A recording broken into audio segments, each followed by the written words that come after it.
A new command I give you. Love one another.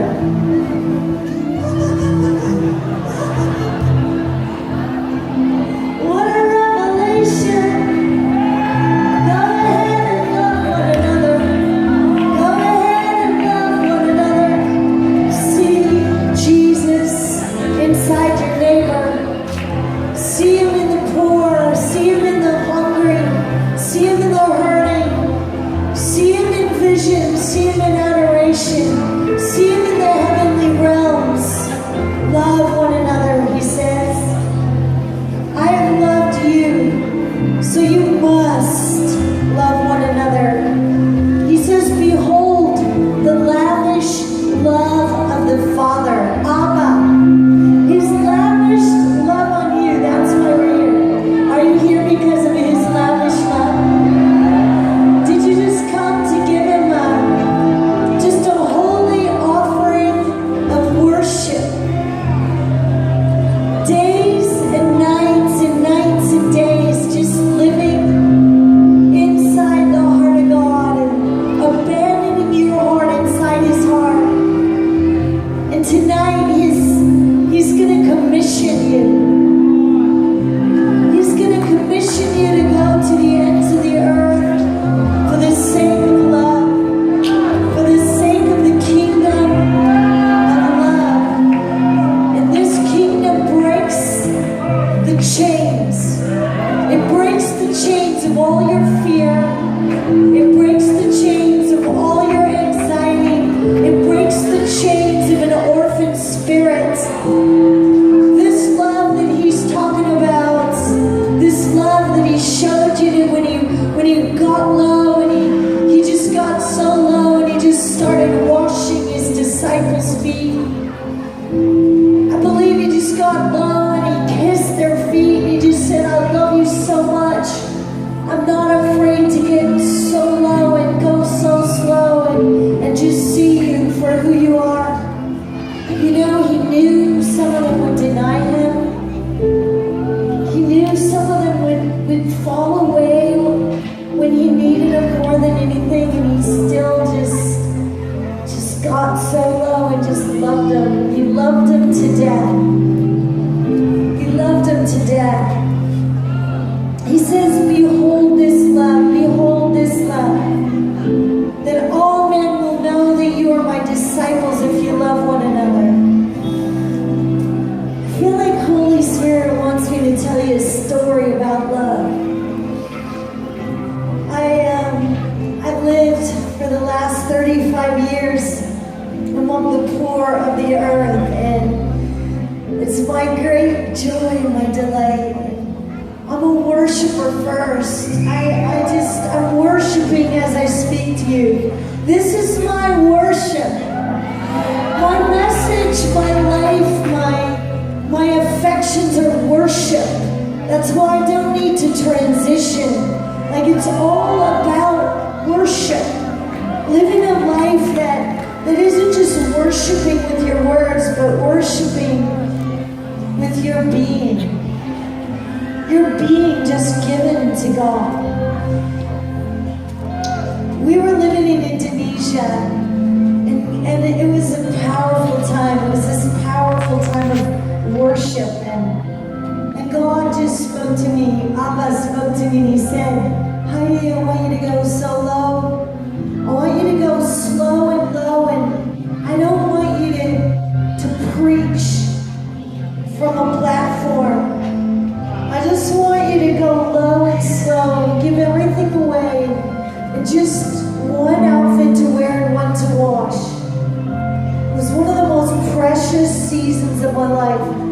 And I took my little towhead lawn boy out into the slums, and I just took him out there, and I just loved on people, just learning their language, just learning their life and their language. They were all people of another faith.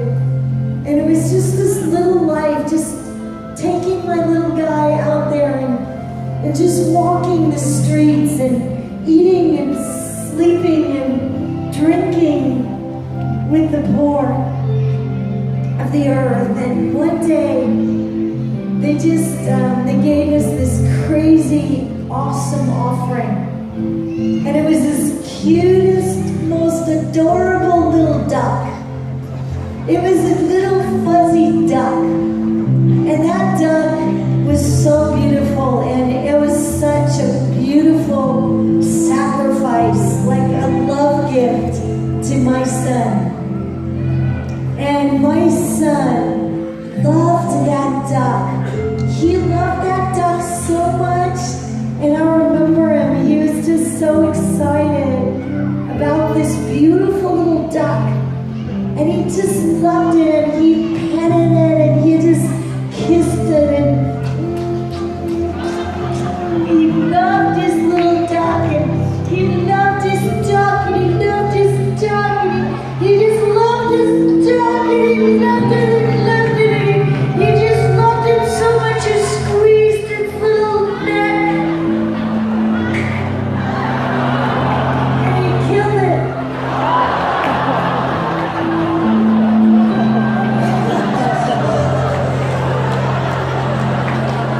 And Jesus wants to love you to death tonight.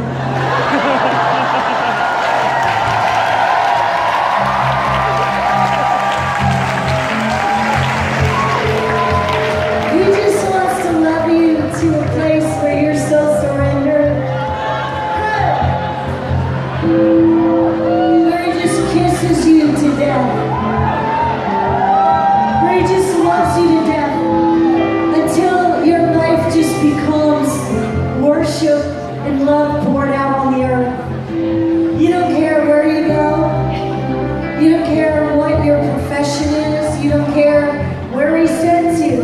He can send you to Somalia or to a field, a rainy field in the UK, to just worship him in a tent. It's all for the glory of God, all for the beauty of God. And I feel like this love that he's talking about is a love that takes you beyond life to a place of death and then back to resurrection again. You ready for that? You ready for that? Unlike Jesus, I couldn't raise that duck to life. My son, we've seen a lot of people raised from the dead, and he's like, Mom, raise my duck, and he's shaking his little head, and I'm like trying with all my heart, God, please raise this duck. Let this duck live and breathe and run around and quack. But it wasn't meant to be. It was meant to get you to a place tonight where you would so surrender that he could just put his hands, his loving arms around you and break your stiff neck. I want you to let him. And it's not because he's mean, it's because he's in love with you. Remember Moses and the people, they wanted to go in and worship God. They wanted to go so deep. And he said, I want you to come. I want you to go. I'm going to go with you, and I'm going to put a cloud in this tent, and I'm just going to go. But he couldn't go with them until they threw down all their ornaments. He said, I can't go with you until your neck's pliable in my arms. I can't go with you to the place that I want to take you in worship and adoration and yielded love until your neck is pliable in my hands. And during these hours and days of worship, I feel like God's going to make you so pliable, so yielded, so completely in love with him that you don't care what it is he calls you to. All you want to cry out is yes. Just yes.